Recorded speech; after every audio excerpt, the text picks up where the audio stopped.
You're listening to the Tony Steuer Podcast, where Tony interviews financial literacy advocates who are changing the conversation on money, so you can catch up on the latest trends and ideas in the world of financial literacy and education. Presented by Paperwork. Be prepared for life. Welcome to the Tony Steuer Podcast presented by Paperwork. I'm pleased to be joined today by Benjamin Nathan Otchere. Benjamin is a financial literacy thought leader, speaker, author, and preacher. In this episode, we'll be discussing Benjamin's book, The Financial Chalice, Finance Articles for Beginners, Trends in Financial Literacy, and what are similar financial issues for people around the world. Benjamin, welcome to the Tony Steuer Podcast. Thank you for joining me today. All right, thank you, Tony. I'm glad to be here. I'll say that it's a great honor to be part of this podcast story. And thank you for inviting me. Yeah, well, I'm pleased to have you and, just talk to you about what you have going on. You're doing some great work. So, to get started, can you tell us a little bit about your origin story? Why are you passionate about financial literacy? Okay, so Tony, thank you for this question. For every other person who has a success story has a beginning. And so mine started when I lost my first job. And then I realized I had no money. And even if I have money, I didn't know how to manage it. I didn't know how to keep it. I didn't know how to multiply it, even though I was in the financial services industry. So it kept me thinking. Then I realized that no, I have to learn. I have to learn about simple and basic money management skills. So I started reading around, and it gave me that edge that people will have to know this. And if they know, it's going to help them. And then upon the little experience that I had, I realized that people actually didn't know how to keep their money, how to make money, and maybe how to multiply. So that is where I started writing articles about it, started sharing my social media handles, started telling people physically, sometimes at small meetings and all that. So that's how it all started. Well, that's great. And that's a similar story to what many people have is that, they come to a spot in their life where something happens and then all of a sudden they have to pay attention to money where it hasn't been an issue before. So that's great. So, let's talk a little bit about your book, Financial Chalice, Finance Articles for Beginners. What inspired you to write your book? Okay, so a little background about this book. It's a book in series. I didn't want to write a one-time thing. So I have Financial Chalice 1, and then I have Financial Chalice 2. Okay, so the inspiration came from having to reach more people with the news of basic money management skills. The basic things that we need to know about money life, the basic things we need to know about financial life, and then all that comes with it. So I decided to write on certain topics. We put them together. So within a year, at least I should have about 12 articles or more written, put them together as an ebook, and then put it out there for people to also look at what insights they can get and improve their financial life. Well, that's great. And I think that's a really effective way to do it is because people can relate to your personal story and to see themselves in your story. So that's a great, a great way to do it. Yeah, that's true. Yeah. So one of the things you talk about, which I thought was really interesting, is the RAIN theory of investment. What is the RAIN theory of investment? Okay, Tony, that's a good question. I remember a short story about that. I mean, it's an interesting story, and after writing it, some people were telling me this is not a real one. They cannot. I mean, it cannot be done. And I told them that fine, maybe that's what you think, but I think that it can be done. I've done that before. It worked, but I mean, things happen, but it's still a good principle. So the ring theory of investment, it just states that the little drops of money or the penny you drop in that piggy bank can someday give you a treasury. So it just picked from how the rain starts falling. So it starts drizzling. One drops from the sky, one drops from the sky. Before you realize, the gutter, or let me say the river, is kind of full. So it's from this small drops that made it the river, and it became full. So I was talking about the rain theory of investment, where people didn't actually agree with me, and fortunately, my wife said, "No, this is a great principle." Okay, so when somebody uses it, it's gonna work. So that's how I thought about. So the small drops, they get down here. When you watch the gutter, or if you even put down a chalice or a basin, it's going to go up or it's going to be full. So if you are able to put down some dollars, you're able to put down some CDs or pennies, pesewas, down in your piggy box or in your savings account, someday, somehow, it is going to become a treasury, and you can actually feed from that treasury. So that is the ring theory of investment. Well, I think that's great. It's for a couple reasons. One, I think it's something that people can understand, which is super important. But I think it's also something that's understandable, and it reinforces that principle that it's one small step. That you don't build a treasury, overnight. You have to work at it and do small bites. I think that's a fantastic theory. I'm with your wife on that one. So that's great. So, you're involved in financial literacy education. What are some of the trends that you're seeing in financial literacy education? Are you seeing change? Yeah, I think this is a good question. I'm seeing a lot of changes in the space, Number one, mainly I've seen like three things in there. I'm seeing females in financial literacy, where they really want to champion the advocacy in females, how to empower them to take charge of their financial lives, and then how to help them to also establish other streams of income. Another one I'm seeing right now is kids. I mean, trying to educate them on personal finance life, how the kid can see money, how it's supposed to be seen, and how they can save, and how probably they can invest. And these things are not taught in schools.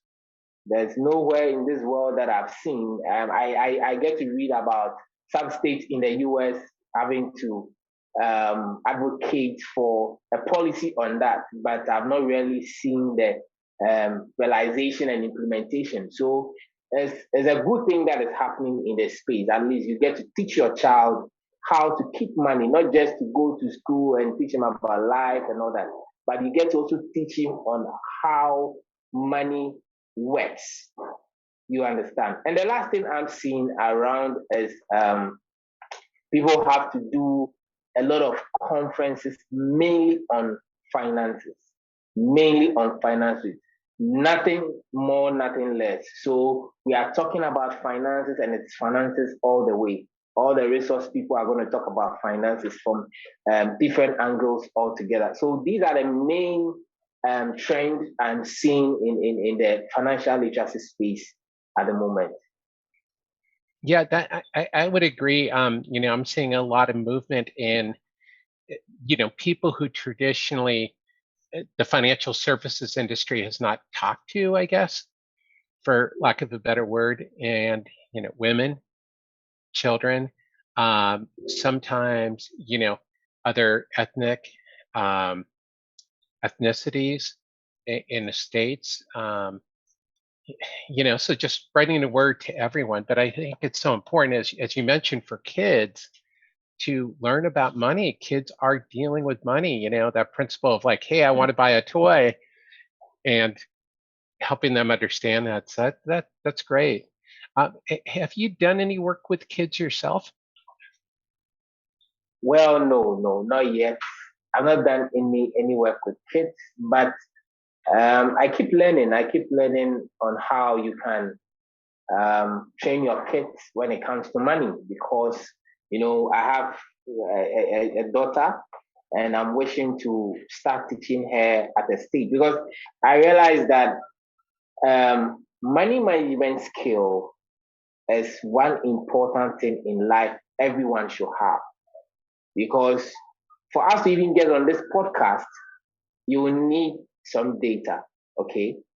For us to even get on this portal, you have to have a smartphone or a laptop. You need to get your lights on. You need to get all these things in place. And before you get them, you need money to exchange that service. You see, so how do you make that money to exchange that service? You get it? So we need to actually give this kind of treasured skill, which is everlasting, to our kids, so that at least when they grow up, and then we cannot leave. I think it's a legacy and an inheritance to give your kid, a money management skill. You get it? So I've not yet started something like that, but maybe in the future, I'm going to go into that. Well, that's great. Yeah, it's not something I've gotten into myself, but I do work with my son. I have a son, and so we go through some of those issues. But I agree with you. It is a gift that we give to our children, because everything, somewhat touches on money. And money makes things happen, fortunately or unfortunately. But it is what it is. So, we're talking, we're in different countries.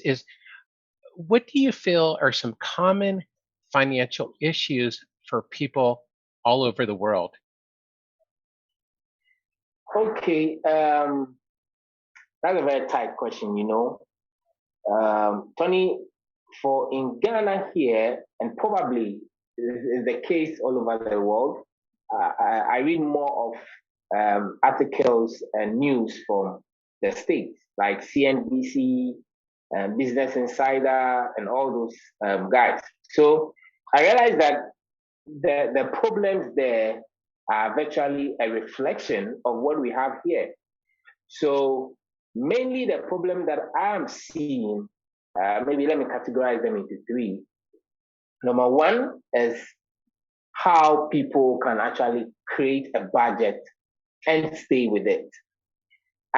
There's a whole conversation we can start on budget. How to understand it, what it means to have it, what it can do for you, the components of the budget, looking at the income side, the expenditure side, the miscellaneous side, even the analytical aspect of it. You get it? And then some adjustments and things that you can do on a budget. This is a whole curriculum altogether. And so this is one main thing that people are struggling with. Number two is how people can actually plan and save for their retirement. A lot of people keep asking me, so how much will I need for retirement? How much do you think is good to retire with? How much do I need to pay every month to create a retirement? What are some of the investment opportunities to invest my money when it comes to retirement? So retirement is another thing to do. And more importantly, how people can manage their expenditure. When somebody gets money, he's thinking about how I can spend this money. And of course, it goes back to the budget. So you are able to manage, or let me say, do well with your money management. That is where you even have enough to invest or to put aside. So these, I think, are the three main challenges that we can see all over the world. It's always in India, it's in Africa, it's in Ghana, it's in the States, Canada, and all, or what have you. So this is what I think. Yeah. Yeah, no, I agree. I see those as common issues as well. As people all over the world, no matter who they are, face those same issues of budgeting. Spend less than you make, and put some aside. Like I love your rain theory of investment. It's just those little raindrops. Let them build up. So what is unique about finances in Ghana? Is there something different that's happening over there? Okay, so in Ghana, we have a couple of guys working in the financial industry space. I would say that what is unique is actually how people see money, what money, and how they have this kind of ownership over money. Of course, you can say this is your money, you get to invest it or manage it the way you want it. But I can tell you for sure that if you have a personal finance advisor, you can do better. Okay, you can do better. So, the unique thing is that people see money differently in Ghana, and the ownership of money is different here. You get it? So, I think that is what is unique here in Ghana. And one thing is that we also don't have a lot of certified financial planners in Ghana. We don't have personal finance services companies in Ghana who are able to sit down and say that, look, I'm consulting for these clients. I need to help them with their personal finances here and there and all that. So these are some of the unique things that Money Read, that is my financial literacy organization, is trying to even bring into the space. We are hoping to target institutions and then speak to them during workshops, seminars, and all that, and bring them together to understand what money and what they can do with their money. Well, that's great. And I think that's a really good point for people to recognize is that, financial literacy hasn't made it into all corners of the world. That we need to continue to spread the word to different communities, to different states, to different countries, because there's still a lot of work to do and a lot of people to help. And that's really interesting. So, as we wrap up, what is your number one tip for people on being financially prepared? Okay, so my number one thing is going to be budget. You need to budget. That's all I'll have to say. So if you budget, it will bring you to how you can give, how you can do your charity work. If you're a Christian, how you can pay your tithes, how you can prepare for vacations and retirement, and how to manage your expenses. And that is what is going to bring you to the boulevard of financial independence. If you don't have that skill and if you don't master the skill of budgeting your money, you are going to be in shambles.